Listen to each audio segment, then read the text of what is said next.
मध्य प्रदेश शासन की CM helpline सेवा में आपका स्वागत है। आपकी कॉल प्रशिक्षण एवं गुणवत्ता हेतु रिकॉर्ड की जा सकती है। माननीय नमस्कार, मैं सीएम हेल्पलाइन से नेहा बात कर रही हूँ। गणेश जी कृपया बताएं मैं आपकी किस प्रकार सहायता कर सकती हूँ। मैडम नमस्कार, आपको बहुत बहुत।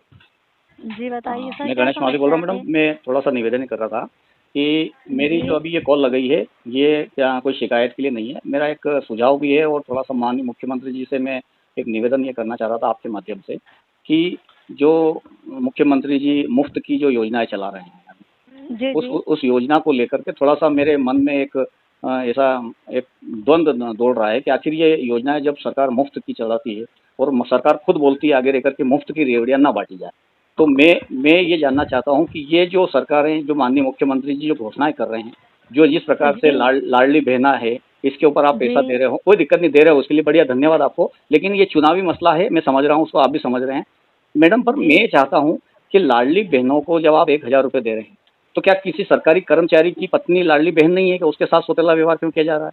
उसको भी 1000 दे सकते हो आप। वो कौन सा काम कर रही है? वो तो गृहिणी है ना। दूसरी बात, जब हम कर्मचारी काम करते हैं, हम काम करते हैं तो एक टैक्स का जो स्लैब होता है उस टैक्स स्लैब के बाद में हम टैक्स दे देते हैं कि भाई जितना आपका बन रहा है उसके बाद आप टैक्स देंगे पैर।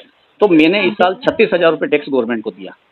तो मैंने 36,000 रुपये टैक्स गवर्नमेंट को क्यों दिया? भारत चलाने के लिए, मध्य प्रदेश चलाने के लिए दिया कि मुफ्त की रेवड़ियाँ बांटने के लिए दिया? क्या आप मध्य प्रदेश की लाडली बहनों को खुश करने के लिए आप 1,000 रुपये दे दो हमारा पैसा?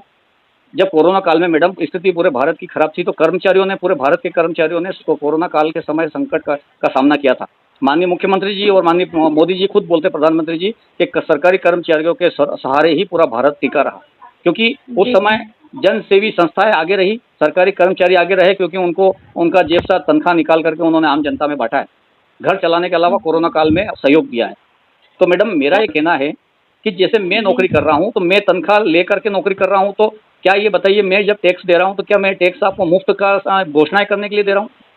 नहीं सर। आप सरकार चलाने के लिए पैसा ले रहे हो, पेट्रोल खरीद रहे हो, डीजल खरीद रहे हो, देश की सड़कें बनाइए, बिजली बनाइए, आप सरकार देश को उन्नत बनाइए, शिक्षा व्यवस्था, रोजगार व्यवस्था, स्वास्थ्य व्यवस्था, इसमें पैसा खर्च करिए ना। जी। जैसा एक परिवार चलता है मैडम, जैसे मैं एक परिवार का मुखिया हूँ, मुझे 5 लोगों को चलाना है, तो 5 लोगों को चलाने के लिए मुझे अगर मेरा घर का मुख्यमंत्री मान लिया जाए तो गलत थोड़ी ना होगा। अब प्रदेश के मुख्यमंत्री अगर मान लो ऐसे भेदभाव करेंगे कि भाई सरकारी कर्मचारियों से आप पैसा टैक्स के रूप में लेते रहो, व्यापारियों से पैसा टैक्स के रूप में लेते रहो, और गरीब आम जनता को 2.5 लाख रुपए फ्री का दे दो, वो काम कुछ भी नहीं करते। 1,000 रुपये महीना आप लाडली बहना में दे दीजिए आप, हैं। कुछ योजनाएं अच्छी हैं, मैं मानता हूँ, जैसे विधवा पेंशन हुई, आपके दिव्यांग पेंशन हुई, इसके लिए मैं मना नहीं कर रहा हूँ मैडम, ये लोग लाचार हैं, बेबस हैं, गरीब हैं, उनको दो आप। लेकिन लाडली बहना योजना जैसी एक प्रधानमंत्री मकान बनाने जैसी 2.5 लाख रुपए जैसी योजना है, और ऐसी योजना है मैडम जिसके घर में कोई सरकारी कर्मचारी नौकरी भी करता है और उसका लड़का 18 साल का या 20 साल का हो गया, उसने अलग परिवार बना लिया, वो गरीबी रेखा में कूपन पे नाम लिखवा लेता है और उसको मकान मिल जाता है, उसकी मिसेज को आप लाडली बहना में जोड़ देते हैं। जी सर, लाइन तो बन रही है पर नहीं, मेरी बात पूरी सुन लीजिए, मेरे कोई शिकायत नहीं है, मेरा ये से है मैडम कि मैं जब काम करके सरकार को पैसा दे करके, टैक्स दे करके, और मेरा देश चलाने के लिए, मध्य प्रदेश चलाने के लिए जब मैं मेहनत कर रहा हूँ, अभी मैं इलेक्शन का बीएलओ भी हूँ मैडम, है। इलेक्शन का बीएलओ होने के नाते मुझे साल भर में 15 मतलब एक 600 रुपये के हिसाब से 6,000 रुपये 12 महीने के मेरे को मिलते हैं, 500 रुपये के महीने के हिसाब से साल भर के 6,000 रुपये मिलते हैं। तो जब मैं बीएलओ की अतिरिक्त नौकरी कर रहा हूँ तो मुझे काम करने के 6,000 रुपये देती है सरकार, और लाडली बहना को घर बैठे 1,000 रुपये देती है, तो वो क्यों? उसको रोजगार नहीं दे सकते आप? सिलाई, कढ़ाई, बुनाई, हैंडलूम, छोटा मोटा किराना व्यापार, ये वो पत्तल दोने, कुछ भी आप ऐसी चीजें बना सकते हैं जो लाडली बहनाएं घर पे कर सकती हो, हैं। आप उनको योजनाएं दीजिए, रोजगार दीजिए, आप घर बैठे आप ये कीजिए कि भाई आपके स्थानीय विधायक जो भी हैं, मेरे यहाँ डॉक्टर राजेंद्र पांडे जी लगते हैं, उनसे कहिए आप कि भाई जितने भी आपके क्षेत्र में इस उम्र की जो भी लाडली बहनाएं हैं उनको आप ये काम दीजिए, उनको आप तनख्वाह मिलेगी। तो स्वरोजगार आप मतलब उसको आप क्या चाहते हैं? आप उसको बेरोजगार बना रहे हो और 1,000 रुपये खाते में डाल रहे हो, कौन काम करेगा ये बताओ मुझे। और आप भी मैडम मेरी बात सुनने के लिए आप यहाँ आप नियुक्त हैं, आप टेलीफोन पे मेरी बात सुन रही हैं, आप भी वहाँ फ्री में तो नहीं बैठे होंगे, आपको भी तनख्वाह मिल रही होगी ना। जी। तो आप काम कर रहे हैं तो तनख्वाह मिल रही ना, कि आपको घर बैठे तनख्वाह मिल रही? सर वो तो काम करने की दी जा रही है ना, काम करने की तनख्वाह दी जा रही है मैडम। तो आज मुख्यमंत्री जी एकदम से बोल देते हैं मैं ये करता हूँ कि 2.5 लाख रुपए प्रधानमंत्री जी ने दे दिया, मैंने 1,000 रुपये लाडली बहनों को दे दिया, आने वाले समय में 1,250, 1,750, 3,000 तक दूंगा। कहाँ से ला के दोगे भाई?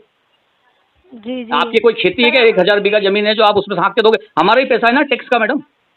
जी आज मैं दुखी हूँ मैडम इस बात को लेकर के कि आज हमारे ही पैसे का इस देश में इतना दुरुपयोग होता है। कोई भी नेता आता है, लॉलीपॉप देता है। अभी कमलनाथ जी आ गए, इधर 1500 महिलाओं को देंगे, हम इनको लाडली बहनाओं को देंगे, हम टंकी 500 रुपये की कर देंगे, हम पेट्रोल 50 रुपये का कर देंगे। अरे तुम लॉलीपॉप क्यों देते हो? आप किसी जनता को क्यों आप इतना रीढ़ की हड्डी से तोड़ करके जमीन पे सुला देते हो? उसकी रीढ़ की हड्डी मजबूत रहने दो, उसको स्वाभिमान, उसको खड़ा करो। मोदी जी ने कहा है हमारा देश स्वाभिमान देश है, ऐसे कैसे स्वाभिमान हो जाएगा मैडम?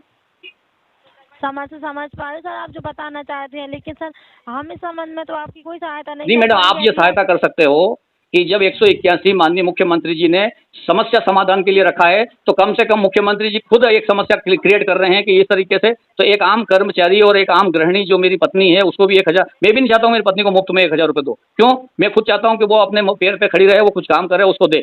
मैं ये चाहता हूँ मैडम, मेरा भारत, मेरा मध्य प्रदेश, मेरा घर, मेरा मोहल्ला स्वाभिमानी हो और हाथ से कमा के खाए, और शाम को जब वो पसीना पोछे तो उसको लगे कि मैंने मेहनत की है। आप क्या करना चाह रहे हो? पूरे देश को पंगु करना चाह रहे हो, सबको मुफ्त में। अभी बिजली मुफ्त कर देंगे, फिर कभी किसानों का ऋण मुफ्त कर देंगे, माफ कर देंगे, अभी व्यापारियों का लाखों करोड़ों रुपए ब्याज माफ कर देंगे, कर्मचारियों का कोई रियायत ही नहीं है। कर्मचारियों ने क्या बिगाड़ा ये बताइए मुझे आप। अभी माननीय मुख्यमंत्री जी को लगा चुनाव आने वाले हैं, इतने दिन से 4% डीए टलता जा रहा था, टलता जा रहा, और अभी जैसे ही वो मौका लगा उन्होंने कल उस चीज़ की घोषणा कर दी। और घोषणा करने के बाद भी अभी कोई गारंटी नहीं है, वो बहुत मिल जाएगा, हम भी जानते हैं। हम भी कर्मचारी संगठन से जुड़े हैं, कर्मचारियों के प्रतिनिधि हैं, हम भी कर्मचारियों को प्रतिनिधि करते हैं मैडम। मैं भी प्रतिनिधि हूँ कर्मचारी संगठन का, मध्य प्रदेश तृतीय वर्ग श्रेणी कर्मचारी का सचिव हूँ। तो मैं उसी नाते बोलना चाहता हूँ कि माननीय मुख्यमंत्री जी के कान में कम से कम हमारी विडंबना तो जाए। शिकायत थोड़ी ना है, ये हमारी विडंबना है। हम कैसे मुख्यमंत्री जी से बोलेंगे बताइए? चारों तरफ गनमैन लगे रहते हैं, उनके प्रोटोकॉल इतना खतरनाक रहता है, हम उनसे बात कर नहीं सके। हम ज्ञापन देंगे तो उनका पीए फेंक देगा है। हम कैसे बात करेंगे ये बताइए आप? माननीय मुख्यमंत्री जी एक विधायक दल के नेता हैं, हमारे जावरा के विधायक हैं, इन्हीं में से ऐसे मुख्यमंत्री बने हुए हैं वो है? अब हमारी समस्या मुख्यमंत्री जी को कैसे बताइए बताइए? अब आप ही बताइए, आप ही माध्यम 181 का तो हम कम से कम टेलीफोन पे हमारी ये भड़ास निकाल लेते हैं हम।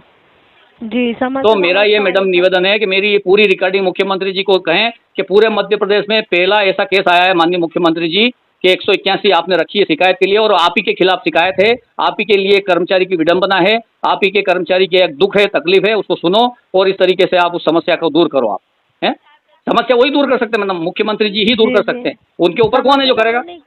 जी जी उन्हीं के द्वारा दूर हो सकती है सर। फिर तो आप ये मेरी बात को, मेरी रिकॉर्डिंग को उनके पास में समक्ष पेश करें और मुझे संतुष्ट करें मैडम। आने वाले चुनाव में जो भी मसला रहे उससे कोई लेना देना नहीं है, लेकिन मेरे टैक्स का पैसे का सदुपयोग होना चाहिए, देश की तरक्की में होना चाहिए, न कि मुफ्त की रेवड़ी बांटने में। जी सर, मैं आपको ज़्यादा समय नहीं दे पाऊंगी सर।